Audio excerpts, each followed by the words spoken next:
We just had multiple Tesla stock analysts on TV, and this one says that Tesla stock is going down to $112 in the next 12 months. Let's start with him. Just for the record, I do hope it happens because I would like to buy Tesla stock close to $100 again, just like I did in December. Gross auto margin, ex tax incentives, that was 18.2%, better than the street had expected.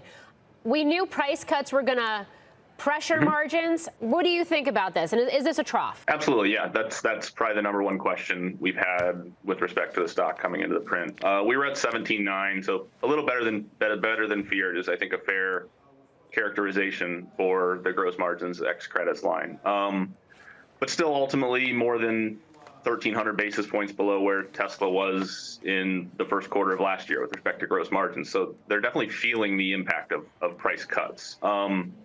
But better than feared is fair. I would also highlight EPS better. There was some below the line benefits there, and free cash flow was about $1 billion light of consensus estimates. It is crucial to also mention at the same time, unless you are a bear that is trying to scare everyone to sell their Tesla stock, that the EV supply inside of the United States right now is very high. 92 days of supply, in fact, sit at dealer lots right now. And we can see that Tesla right here only has 16 days of supply. Tesla right now is investing an incredible amount of money into expansion, and yet Tesla is still generating a ton of free cash flow. More than enough to fund everything that Tesla needs to do. Now let's hear from Tom, who is in the top 1,000 Wall Street analysts and has a Tesla stock price target of 12 months that is equal to $305. Tom, I want to get your reaction to the results we've gotten from Tesla here, especially since gross margins at 18.2%. I mean, if you're talking about the traditional automakers, nobody comes close to that. Yeah, definitely. I mean, last quarter they did 19%, and everyone was worried about price cutting. They definitely did a lot of price cutting. Revenue per unit was only down about 2% from 1Q to 2Q. So I actually think this is, a pretty good post, 18.2. And then look at the EBIT margin. It's like 10%. Name another auto maker that's doing 10% EBIT margins. Oh, and they sell all EVs, which other automakers are woefully dilutive on that. So I look at this.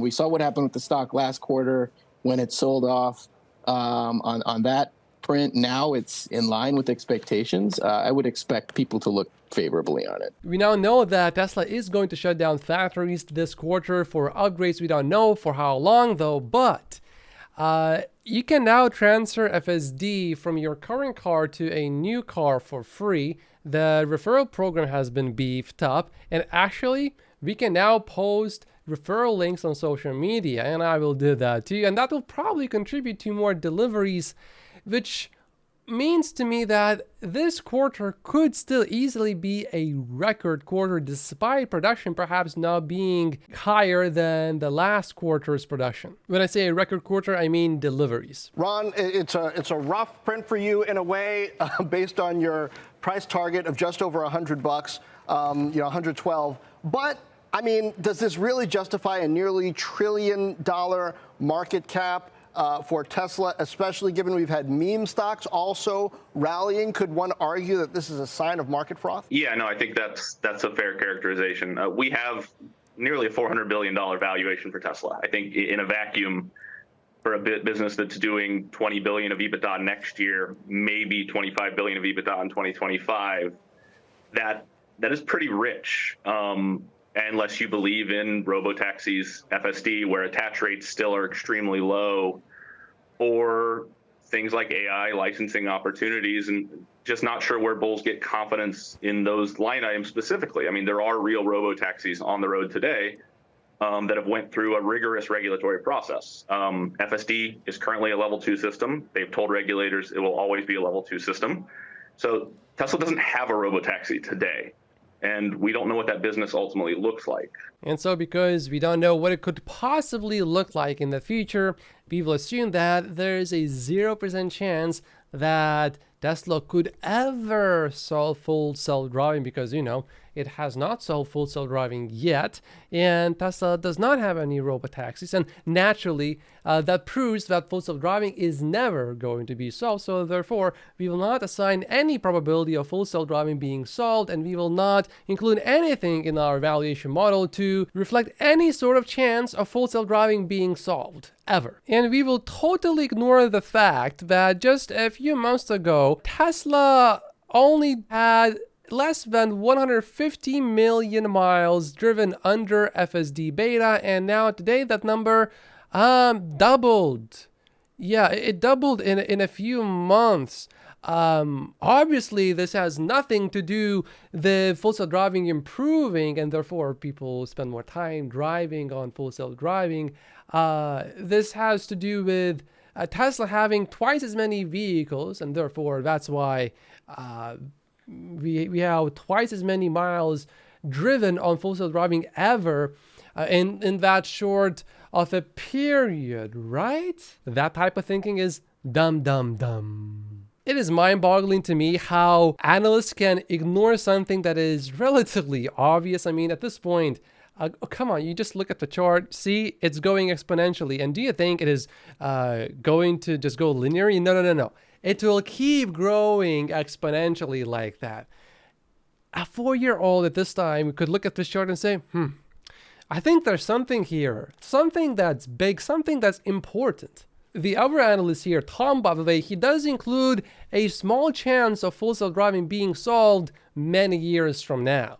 The confidence in that initiative, it's a bit of a running joke at this time that Elon says it's always coming next year. The real joke here is analysts like him giving Tesla a 0% chance of ever solving full self-driving. Not even ARK Invest believed Elon saying that, yeah, full self-driving is going to be solved next year. Not even ARK Invest believed that, like the last 3 times Elon said that each year. We Tesla stock investors understand that Elon is optimistic, but just because he has been too optimistic in the past, that does not mean that it's never going to come. The argument that he's making basically is, Elon promised the Cybertruck way earlier, so therefore, because he has been wrong so many times each year already, the Cybertruck is never going to happen. We will ignore every single piece of evidence that Cybertruck is indeed going to be delivered this year, because we see Cybertruck prototypes out in the wild every single day now. We will ignore that because obviously Elon has been wrong every single year for multiple years now, and therefore he will be wrong. That type of thinking is dumb. All right, Tom, you're going to let him say that about FSD? I mean, I personally don't get how full self-driving ends up being good for selling cars. It seems like it'd drive utilization up and they'd sell fewer. But all that given, Elon Musk, people have a lot of faith in him for understandable reasons. So does that keep this stock buoyed? I think so. And I think you have to distinguish between FSD and robotaxis are 2 completely different things, right? So FSD is going to be for private cars, level 2+, where they really are the leaders on the road. And I think the attach rate is low because they're charging $200 a month for this. What happens if they chop that to $50 a month, which, by the way, I think is what they're going to do? You still get $50 per month per car and a huge software margin on top of that. And the attach rate will go from 5% to like 80%, especially when the government mandates it. So the math on FSD is tremendous. And I haven't even talked about robotaxi yet. When you run the math on robotaxi, you have margins going to 50, 60%, utilization going through the roof. Now, I know a lot of this is far away. I totally get it. But the thing to think about with Tesla is how many companies out there have this sort of market capitalization, money they can throw behind it over the long haul to survive and be the king of the hill on robotaxis. It's just them and maybe Google. There's a couple other robotaxi companies out there right now, but really these guys are the ones that are betting everything on it. And if they do win it, the math is there. You can justify huge market caps and price targets for the stock. Maybe $50 per month would be appropriate for what full self-driving is today, but later when full self-driving is safer than human driving, I think $50 per month would be way too little. Look, when you look at the second quarter, this was a sensational quarter for Tesla. Any way you look at it, both in terms of beating the street on the top and the bottom line, that was the good news initially, and people, I think, were expecting that. And the automotive gross margins that Ross talked about, there was an expectation, the FactSet consensus, and I know there were some people saying 17.5%.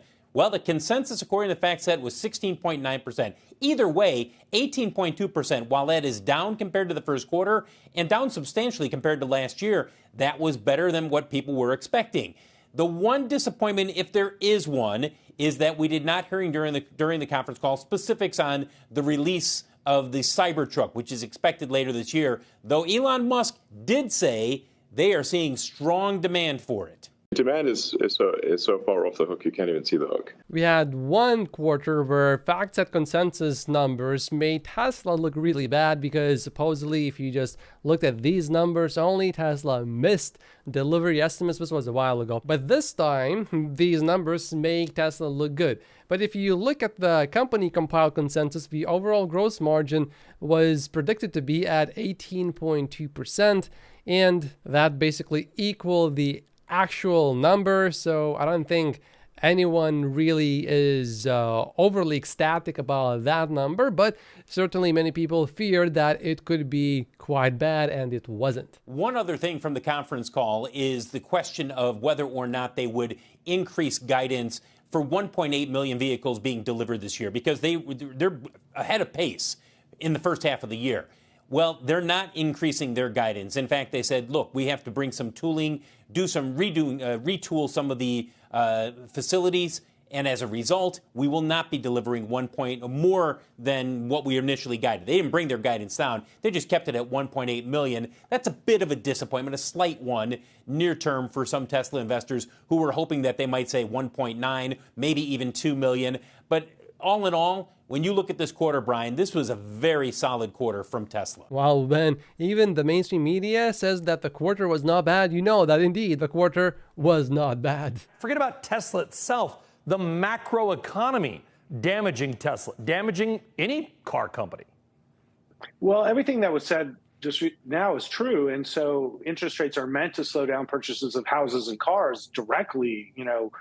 There's no greater effect that the Fed has. So just the same, we don't think it's sustainable to keep interest rates at these rates. And as we go into next year, I feel that there's no doubt that the Fed's going to be lowering interest rates for many reasons. That is for a different time. But so for Tesla, I think it will end up helping them if you have a vision of over the next 6 months, which I think investors in a stock like Tesla need to have like a 5-year outlook and say, well, what am I investing for? The macro environment today or what's going to happen over the next 5 years, where Tesla is hitting it out of the park in all the categories, because, I don't want to miss the point of like their energy storage business just booming. And so when you look at things like charging and storage and full self-driving as the whole picture, I was just saying this to somebody that it looks so much like Apple, but better, like 15 years ago. Yeah. And it's a huge opportunity. I think Ross has a pretty good point here, and check this out.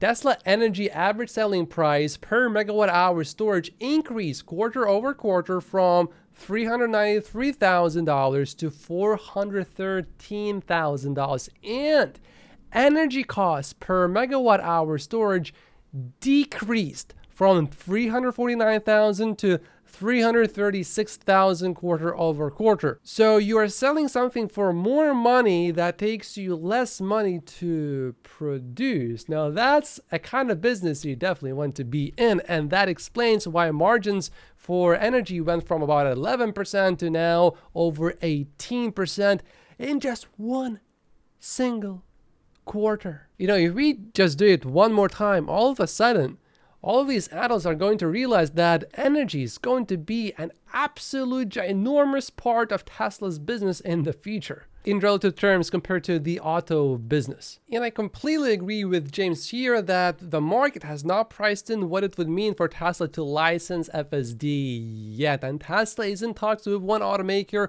as of this moment. I'm seriously wondering if it's Ford, because the CEO of Ford seems to be the most open to the EV transition, and he is openly saying things like, yeah, There's a lot of things we don't know, and he does admit that Tesla is doing pretty well. And he was the first one to make the deal with Tesla to access Tesla superchargers, so I think there's a good chance that it could be Ford, but you just never know. But just like we saw this huge rally of Tesla stock just now, from the moment Tesla signed the deal with Ford for Ford to access its superchargers, Tesla rallied like crazy. The same could happen the moment an FSD deal is signed with another automaker as well. We could see another rally of Tesla stock. Most investors don't have the patience to wait around for 2-3 years. They want to know what's going to happen near term. I am willing to wait for 7 and 10 years, and that's one reason why we retail Tesla stock investors can outperform Wall Street when investing into Tesla stock. What's the stock going to do and what could get it moving? Cybertruck's a big deal. The Ford F-150 is a huge deal. That is, they sell about 600,000 of those a year. Ford is acknowledging that they are worried about this vehicle. Investors, when they get on the road, this is like nectar for growth investors, is to see a new type of technology that is getting out into the world.